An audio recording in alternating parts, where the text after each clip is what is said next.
I don't know if this camera or the mic is going to be good enough to do what I want it to do. But I'm going to try a drive and vlog kind of thing. Who knows? Maybe it'll be usable, maybe it won't. I'll upload it either way. Let me know if it sucks. But I haven't made a video in forever. And you can probably tell from the license plates in this video that I'm not in Colorado anymore. I ended up moving to Southern California, to the LA area, specifically Orange County, for a job.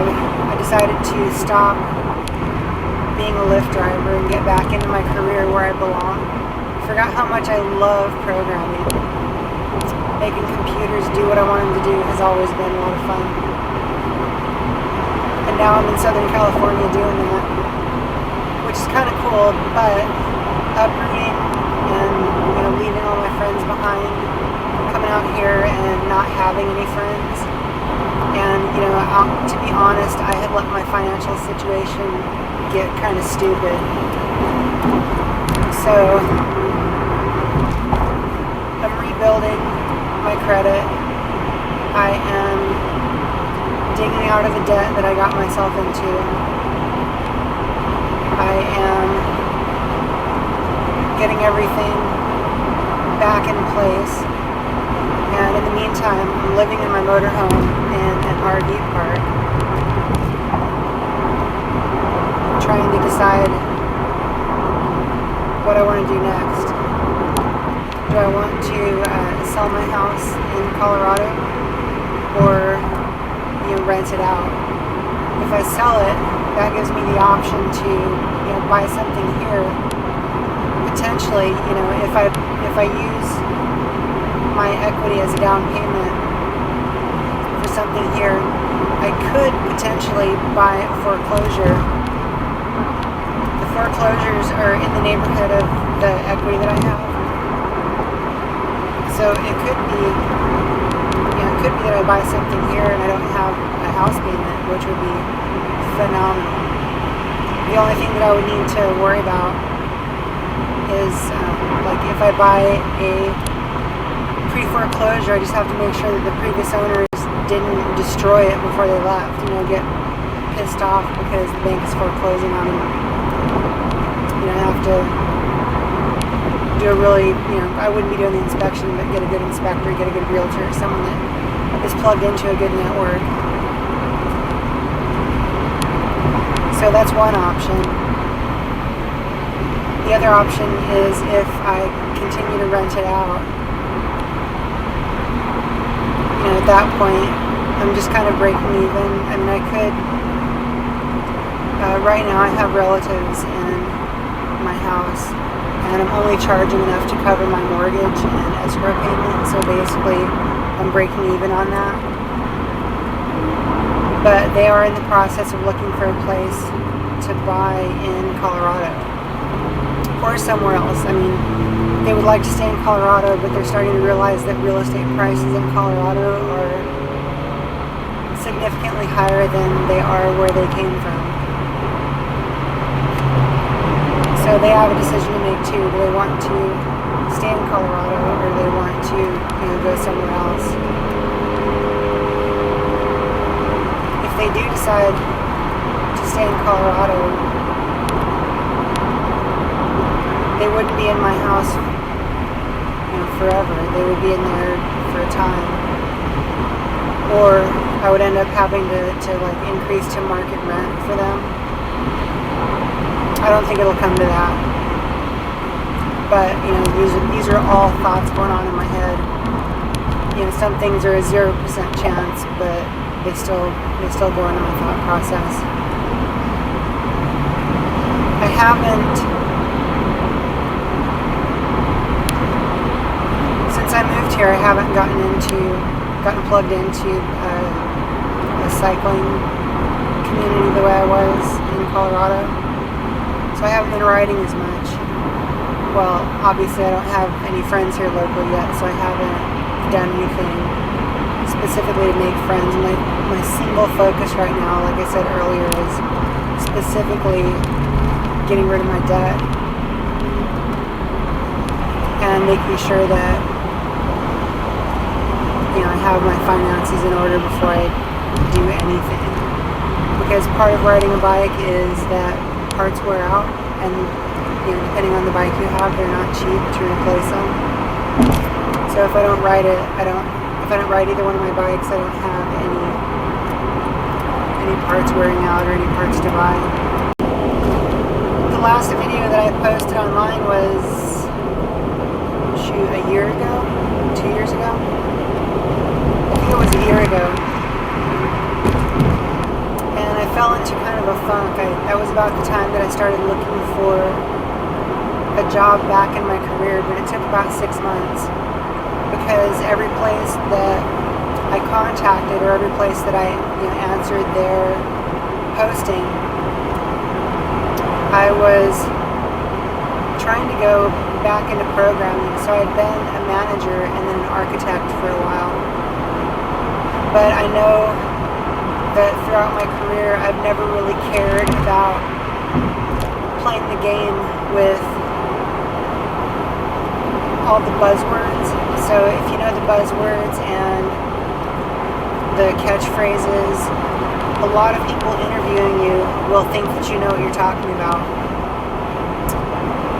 But I've never cared about learning all of the phrases and buzzwords and acronyms.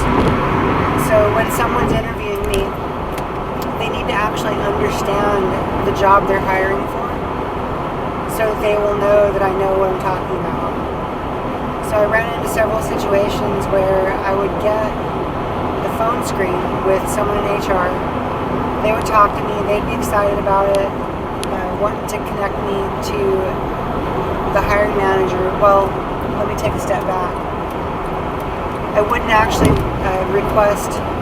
respond for a position as an architect or a manager. I was always trying to get back into coding. So I would contact an opening. I would contact a company that had an opening as a coder.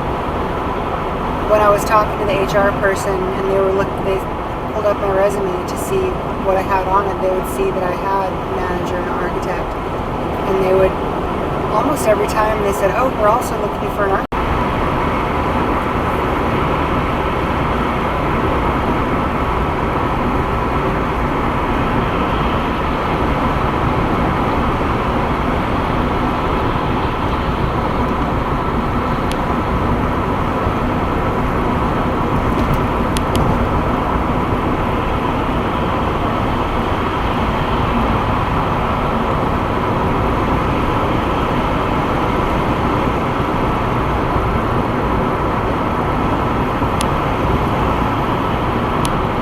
See if that was still available, and they would answer me telling me that even that was going a different direction. So it was getting frustrating, and I was driving more than my personality type would really allow. So I mention that because I've always known that but I didn't know the nuances of it. And what I learned is that well, let me take a step back. I always thought that your social energy came from a different place as I thought there were different buckets of energy. So I thought interacting with strangers was one bucket. I thought interacting in a job interview or a job search was a different bucket of energy. I thought hanging out with your friends was a different bucket. And when I was driving Lyft for a year and a half, almost 2 years, I realized that it's all the same bucket. So I needed to make money, and I drove as much as I could emotionally handle, which was about 4 days a week, 4 nights a week. And what it took me about 6 months to realize, or 8 months, or was it 9 months? It took a long time to realize it, that I didn't have the energy to do anything else because I was splitting my days off. I would drive Monday night then take Tuesday, Wednesday off, and then drive Thursday, Friday, Saturday, and take Sunday off. And it was making the best bang for the buck, so I was making the most dollars per hour during that time. But it took me a full day or two to recover to the point, or actually it took two full days for me to recover to the point that I had the energy to perform my job search. So, like I said, since I started my job search in January, I was going through this funk. I had contacted a recruiter that I worked with when I was a hiring manager, and it took her forever to get back to me. When she finally did, she said that my 2-year gap was going to be a huge problem. Even though I was doing things to be gainfully employed, I wasn't just sitting on my behind. She said there was going to be a problem that I was out of my career, and I get that, but she wanted me to take a course, learn a new programming language, take a course, and get back to her once I'd completed it. And the website that she sent me to, the course for the language that I'd opted for, which was Python, was a 10-month course, and I didn't have time for that. I needed, my reserve resources were getting low. I knew that I was going to get to a point where I was down to nothing, including maxing out a couple of credit cards.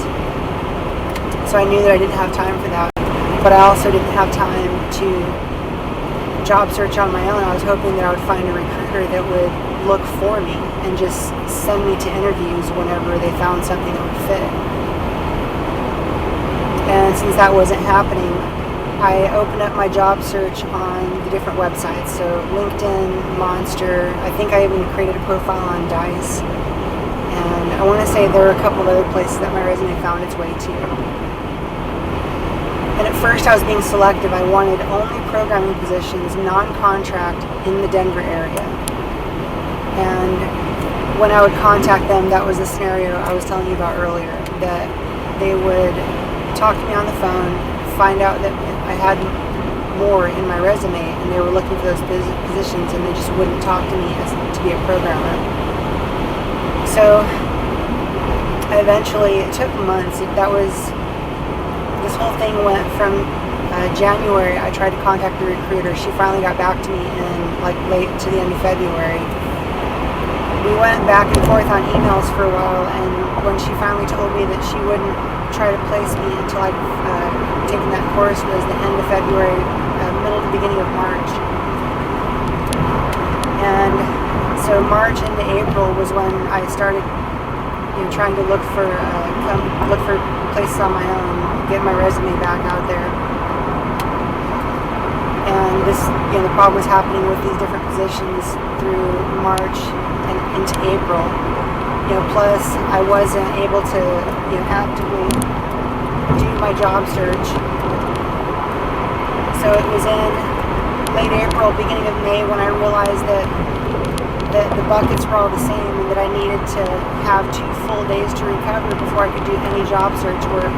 So I adjusted my Lyft driving to where I would have Sunday, Monday, and Tuesday off, and I would drive Wednesday through Saturday. So then on Tuesdays was when I would do my job search. After Sunday and Monday of nothing, I would go ahead and do my job search on Tuesday. And that worked a little bit, but I wasn't making enough money because Monday is a more lucrative night to drive than Wednesday. So I had to work that out, and I was starting to get depressed. And I finally, after the problem of trying to get an interview for a programming position fell through so many times, I think it fell through 3 or 4 times. Then I finally started opening up who I would respond to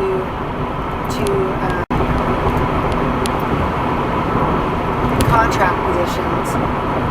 But these contract positions, they weren't looking at my resume either, and most of them were looking back into my deep past to skills that I haven't used or really don't want to use, such as help desk or DBA or network admin or any number of things that I've done in my past in IT that I really don't want that to be what I continue my career with.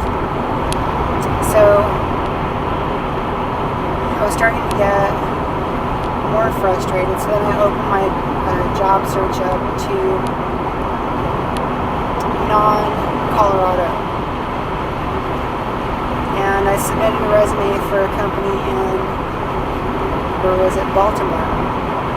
They never responded, so a few days later I found a position in Seal Beach, California. It turned out to be a position with an aerospace company as a programmer, not on their aerospace systems, but on support systems. And it was going back into programming, which is what I really wanted to do. Yeah, it would have been nice if I could have stayed with C++ or Java, but what they were looking for was someone that was an expert in Perl that could come in, hit the ground running, and fix a lot of their old legacy Perl systems. So that's what I came in to do. But that hiring process took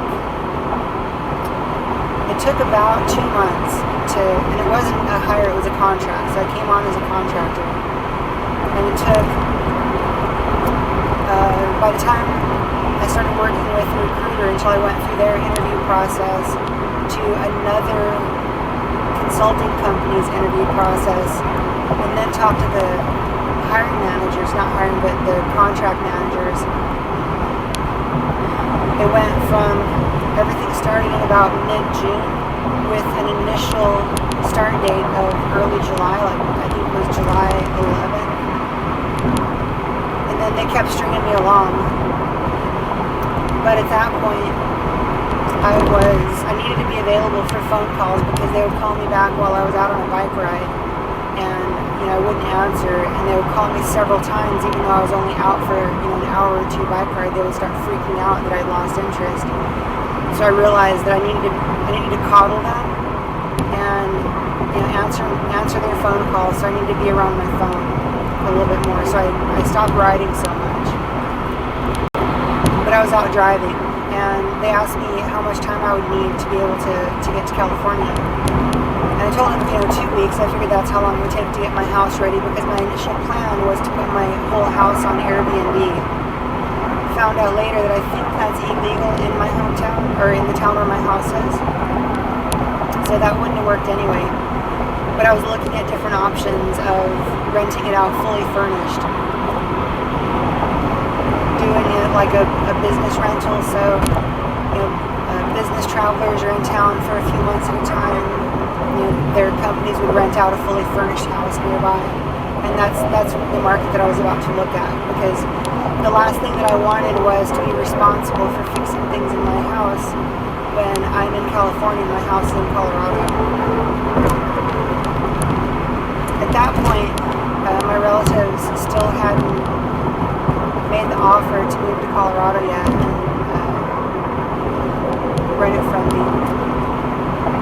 But during this time of getting stringed along, I realized it was going to take a bit more effort than I had expected because there were some projects I needed to finish. Burying a conduit for the electrical main for the house was one. Cutting down a couple of dead trees in the backyard was another. There were just several fairly large projects. I wanted to clean and repaint and reseal my swamp cooler that was on top of the house. There were just a lot of projects, so I ended up stopping driving during this month. And at that point, it was pretty much living off my credit cards until everything came through. So this really set the ball in motion that I was fully committed to going to California at the time. But in the meantime, my personal life was sort of going to shambles. I was putting all my eggs in this one basket. and it's never really a good thing to do. So, fast forward, the day finally comes. It's a 6-month contract. There's a potential contract to hire, but I don't know for sure if they're going to want to hire me, so I can't make any permanent plans about moving to California. So I get my motorhome ready, tow my car, and I come out to California. I had assumed that I was going to be able to just find, a place to go month to month with my motorhome and not really worry about it. I did not realize how popular Southern California is for people to just come out and live in their motorhome. They might do it a month at a time or a couple of months at a time, but they're all like planned 6 months to a year ahead.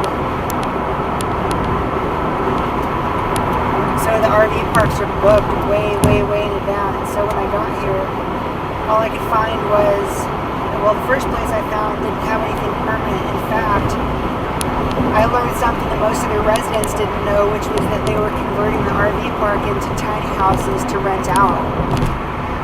And when I found that out, and I was talking to my neighbors, none of them were aware of it. So that probably started some weirdness. But I was only there for a week. Couldn't find another place to stay. So the place that I worked let me park in their parking lot for a week. Because my next rental, I'd gotten a month at an RV park. So that was coming up a week later. So they let me stay in the parking lot for a week. It was cool of them. Luckily I had my solar panel, so I didn't have to worry too much about running the generator for that 7 days. So that was kind of nice. Get into the RV park, find out they have a waiting list for permanent spaces. So I get on that waiting list. And they say that, they didn't tell me exactly how long it would take, but they said that the times vary depending on the size of space and how ready I am to move in. But they didn't have anything right then. So that month ends. I end up, where did I go? I went to, I found National Forest camping down near, I think it was San Juan Capistrano. In fact, right here, this exit that we're driving past right now. Get on this exit, make a left, and head up into the mountains.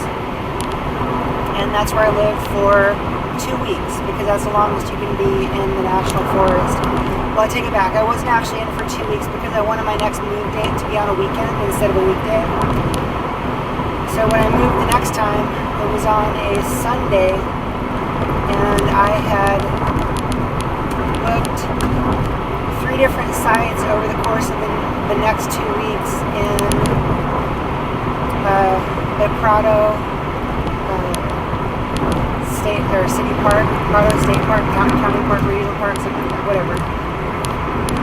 So I was there for 2 weeks. My commute was almost 2 hours each way every day. That was ridiculous.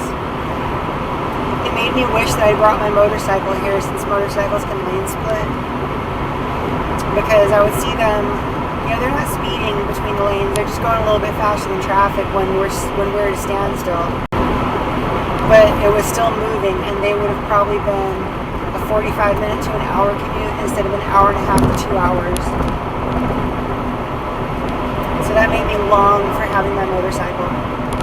So after that, I went back to the National Forest for another 2 weeks, because it's 2 weeks in a month.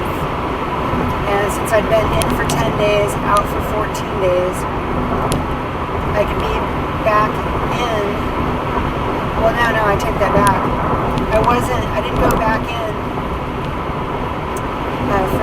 I spent 3 days outside of the National Forest, because when I went back into the National Forest, I wanted to be able to be there until my next month-long stay opened up at the RV park where I ended up getting in full time. So I was at, where was it? San Onofre. I was in the San Onofre RV park or RV campground for 3 days, which The commute was still pretty long, but at least it was enjoyable. I could take the PCH all the way down, and I got to see a lot of really beautiful sunsets over the various, older districts as you head south along the coast. I have a few pictures on my, I think I uploaded them to my Instagram account. But I have a few Instagram uploads of those. I try not to bombard my Instagram. My Flickr is where I store all of my pictures, and I'll make some of them public, so there's a lot more public pictures on my Flickr account. But my Instagram I want to reserve for the ones that I especially like, or especially enjoy, or especially love, or they mean something to me. I want my Instagram to be meaningful. So I was there for 3 days back in the National Forest. Then the space opened up at the RV park again. So now back in there for a month. The commute to work is amazing. It's the shortest commute out of all the places. It's fairly centrally located, so it's not terribly long to get to LA if I want to. It's not terribly long to get to the coast. The only thing that I don't like about it is that it's not well connected to bike routes. So riding my bicycle from where I live is not great. I have to be on shared lanes for maybe half a mile. And these roads are pretty busy. Pretty much every road in Orange County is busy. I don't think you'll be able to find a road that doesn't have traffic on it, especially right after work. So I was back in there for a month, and towards the end of my time there, I started going and asking the staff if anything was coming available. And they had one that they were thinking about, but they were calling everyone ahead of me on the list to see if anybody was ready to move in. Come to find out, about a few days, or no, it was a week before my 30 days was up, the guy moved out. But they wanted some time to clear up the site and do any maintenance on it before I moved into it. So they wanted to be clear for a week. That week would put me one day over my 30-day stay. And because there are laws around it, they couldn't just let me stay for that extra day. So, I guess I skipped over some details there. The reason that I got the site was because everyone that they called, nobody would respond. And once I found out that nobody was responding, I went in there almost every day that I could. So I tried to leave work early enough to get there before they closed. And I would ask them if they'd heard back from anyone yet. And they hadn't, and they hadn't, and they hadn't. So they finally decided that I was the one that would get the spot. So that was kind of cool. But there was still that issue of the one-day overlap. So I ended up taking that day. It was a Saturday night going into a Sunday. And I ended up taking that night, or that afternoon, Saturday afternoon, heading out to, it's a ghost town near the apparently famous Peggy Sue's 50s Diner. I can't remember the name of the ghost town. I have a flyer for it. I'll put the name of it on the video when I upload it. But it was near there. I went there for one night, rode my mountain bike around. It was kind of cool. There wasn't a lot of people there. It wasn't terribly crowded. And I walked around the town. I got some pictures. I think those are just on my Flickr account. I don't think I uploaded any of those to Instagram. But I was there for one night, back into the RV park to back in to my permanent spot. It was kind of cool. I don't know. I've been in there since November. So this whole moving around thing was from August until November, the end of November. And at the end of November I got in, and I've been there since. So I spent the California winter in my motorhome. I put that in air quotes because the the temperature during the summer down near the coast where I work is in the 70s to 80s every day, and the daytime high during the winter is upper 50s to lower 60s. So to me, being from Colorado, it's chilly, and I wore a jacket, but it wasn't cold. I didn't need a hat, I didn't need gloves, I didn't need anything. It was just, a light jacket. But it was kind of funny because I would see coworkers in puffy jackets and scarves and hats and mittens and the whole thing. I would always smirk when I saw that. But it reminds me, I don't want to get soft. I want to still be good at cold temperatures and hot temperatures. But anyway, so fast forward, after I was in a stable position, a stable job, because, oh, by the way, my contract to hire wasn't actually for the company that I was coding for. The company that found me was they're a contracting company, but they were placing me through another consulting company to the company that I'm actually working with. And the contract to hire was supposed to be from the company that found me to the consulting firm that I was working on this job with. But the people, my manager that was actually over the group that I was working with, not the contractor manager, but the actual company manager, was under the impression that my contract to hire was hire with them as well. So we did some research and found out that the California law it doesn't block employment to go from like a contracting company to an actual company. So the consulting firm had a non-compete that said that I wouldn't be able to work with their client until I'd been either on a different contract for 6 months or not employed by them for 6 months. But even in their contract, it said this does not apply if you're in California. So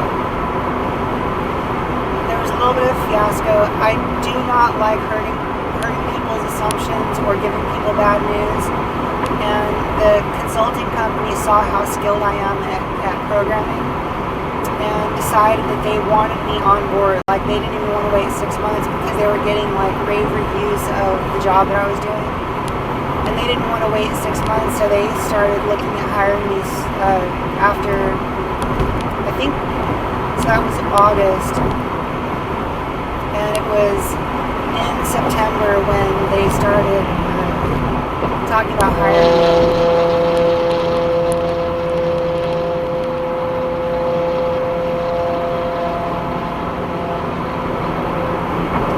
That loud car get a little bit farther ahead. But the offer they gave me was not enough to live in California. I've done a bit of research to understand how much you have to make just to live in California. Not even live comfortably, just live. And their offer wasn't good enough. Plus, when I look at my years of experience and actually how good I am at the job, I armed myself with some statistics, and their offer was lowballed by a significant amount. So I talked to the actual company that I'm programming for and started the onboarding process with them. The offer they came back with me at first was actually lower than the consulting firm. And when the company recruiter told me that number, she could tell in my voice that I was completely flabbergasted or caught off guard by that low number. And she said, well, how much were you expecting? And I said, well, and then I told her the number, and she kind of freaked out because the numbers were so far different that she thought that they had lost the chance with me at that point. And I have to admit, I was weighing my options. At that point, I was considering going back to Denver. I was considering starting to look for something, because I know after being a hiring manager and being an architect, I know what my skills are worth. I know what I'm worth. I know the value that I bring to the table. And I don't want to settle for less. I know that women typically get shortchanged on salary negotiations, but I knew that I needed to hang firm if I wanted to, get back into the ballpark of what I should actually be making. When I left my when the last company I worked for, when they went out of business, what I was making was comfortable for Colorado, but it wasn't anywhere near what I should have been making for the position that I was in and the value that I was bringing to the team. So I think I've passed this car 3 times now.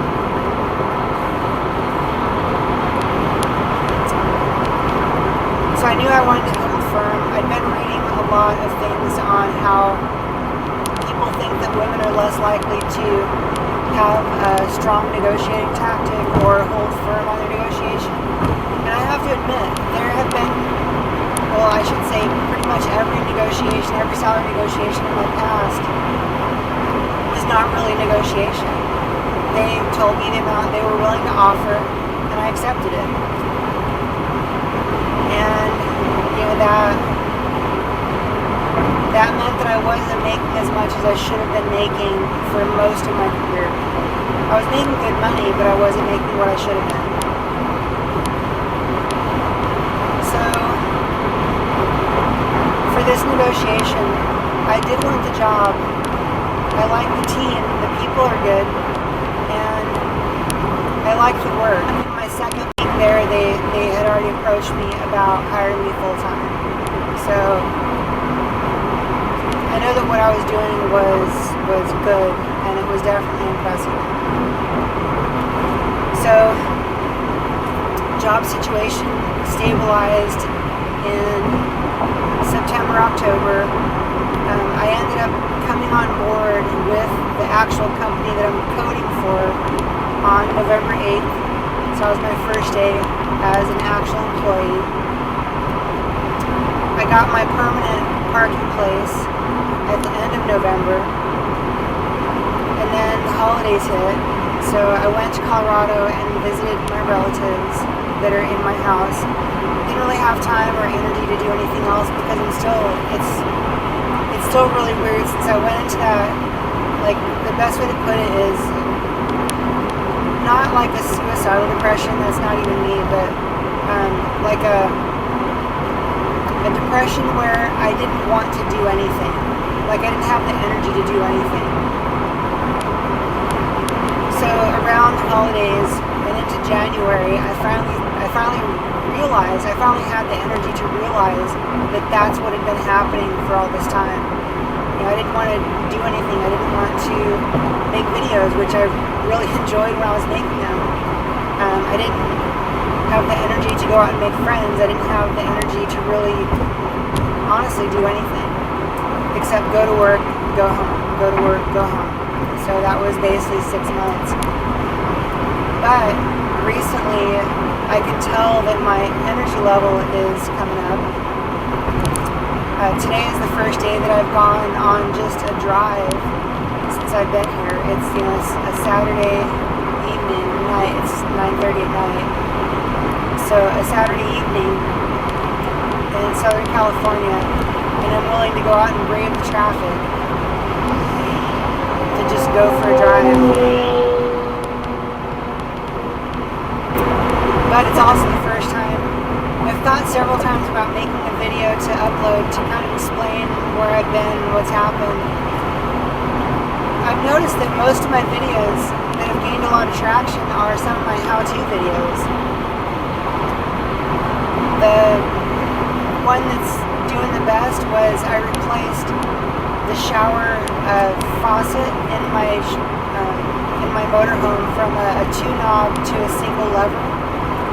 And that one has gotten like a few thousand views, and I think I'm think I posted it like a year and a half ago.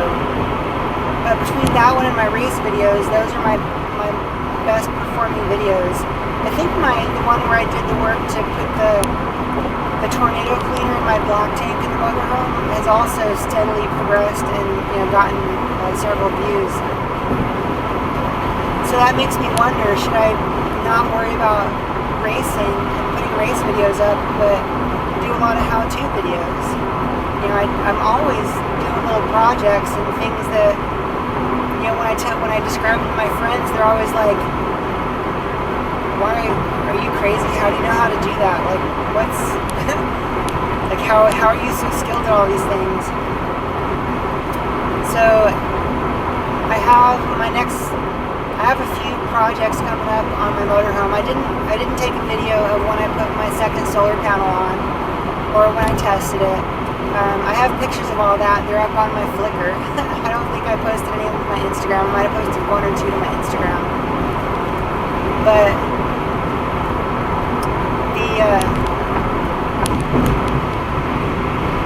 the second solar panel went up. I want to, since I'm living in my motorhome, I didn't get rid of my cats. My cats are with me. They're in the motorhome, but I couldn't bring my Cat Genie litter box, so I was doing manual litter box for a while, which was, oh my gosh, I forgot how annoying that was. So it's an automatic litter box, but it's just the kind that rakes it for me and puts it in a bin, so that I don't have to scoop litter all the time. It uses crystal litter. It's the scoop-free litter box.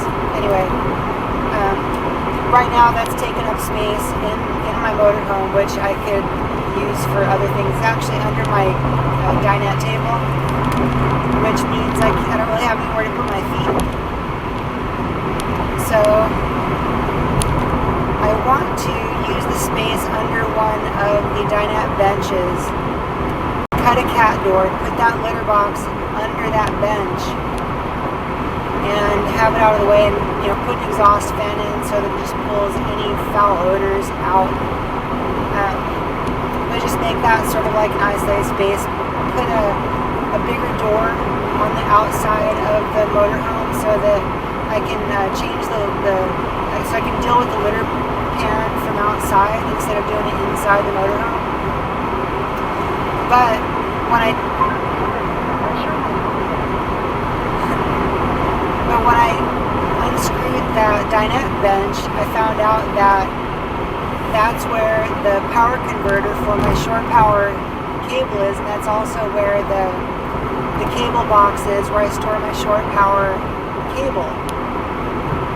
So the first thing I have to do is change that to a plug-in shore power instead of an umbilical shore power, but make it to where it's just a plug on the side of my motorhome that I can have a completely separate cable that I can just plug in when I'm connected and unplug it without having to curl it up and put it all inside every time I want to deal with it. So I bought the parts to do that. I bought the receptacle and the plug.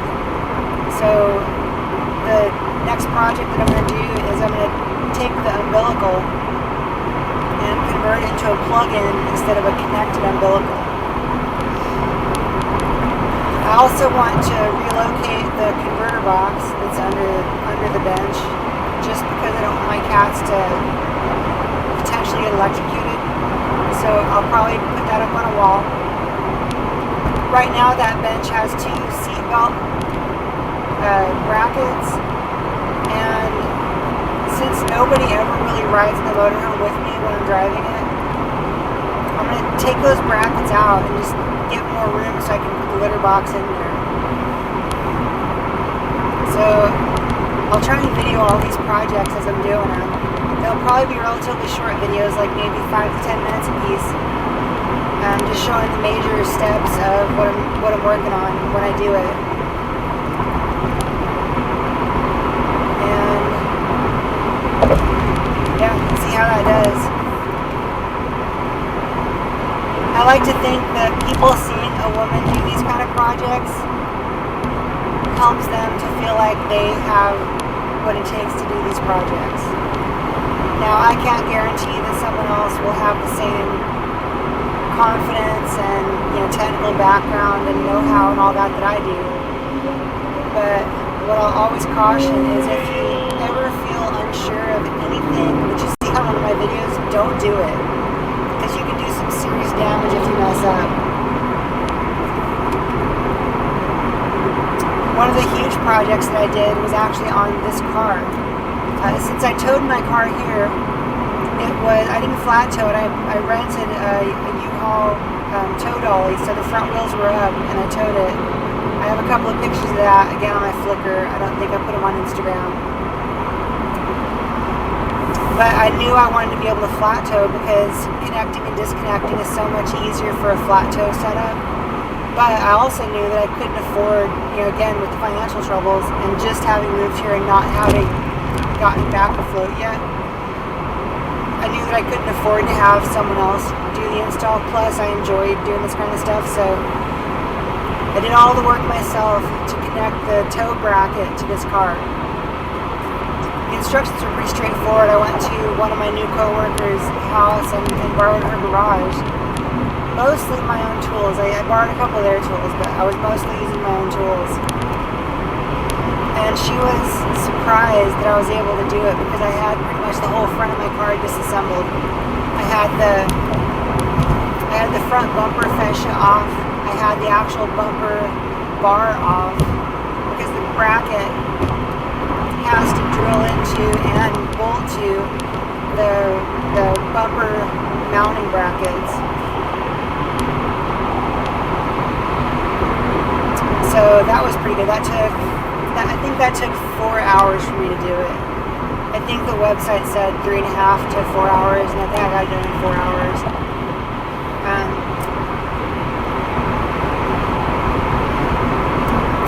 But I didn't get any. I got pictures of it. Again, probably not on my Instagram.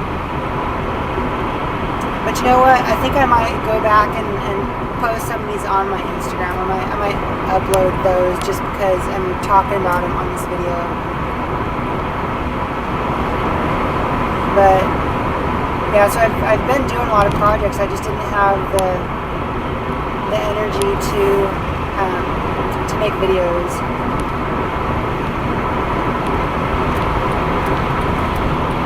And edit those videos and all that is involved in that. So anyway, now you're caught up on what's going on in my life. Professionally at least. Well, and personally. The whole no friends thing.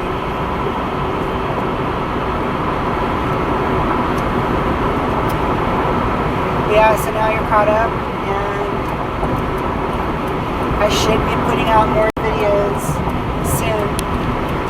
I can't imagine how long it's going to take to render this video. I'm going to try and cut it down. The record time is close to an hour. So I'm going to try and cut it down to, less than that. Because I'm doing it on my dash cam. My dash cam does a loop record. So this could be interesting. Anyway, if you watched it this far, oh my gosh, you enjoy listening to people ramble. It's almost more like a podcast though, so put this on and listen to it as you're driving. Anyway, thanks for watching, I appreciate it, and look for my videos coming up. Thanks.